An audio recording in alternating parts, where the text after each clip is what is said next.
কিছু কিছু মানুষ আছে অহংকারের জ্বালায় বাঁচে না। আপনার অহংকারে আমার কিছু যায় আসে না।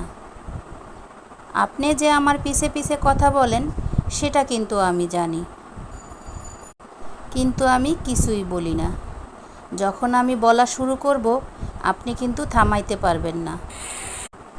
কিন্তু আমার পারিবারিক শিক্ষা আছে দেখে আমি চুপ করে থাকি। মনে ভাইবেন না যে আমি চুপ করে থাকি বিদায় আপনি আমার পিছে পিছে কথা বলবেন আর আমি কিছু বলবো না। যখন আমি বলা শুরু করব আপনার কিন্তু অস্তিত্ব থাকবে না। যাই হোক, বলতে বলতে অনেক কথাই বলে ফেললাম। আসসালামু আলাইকুম এভরিওয়ান, কেমন আছেন সবাই? আলহামদুলিল্লাহ, আমরা তো ভালো আছি। মেয়ের আবদার ছিল আম্মু বট খাবো। আজকে সকাল সকাল উঠে বাজারে চলে গেলাম আর নিয়ে আসলাম বট। যেই কথা সেই কাজ। বট এনে বট বাছতে যেই কষ্ট। বাছা বটও কিনতে পাওয়া যায়, কিন্তু ওইগুলো ভালো কি না সেটা তো জানি না। এই জন্য সিল্কা সহই বটগুলো নিয়ে আসি। আর বট আনার পরে বাছতে যেই কষ্ট। যাই হোক, বট বাছার পরে বট রান্না করেই ফেললাম।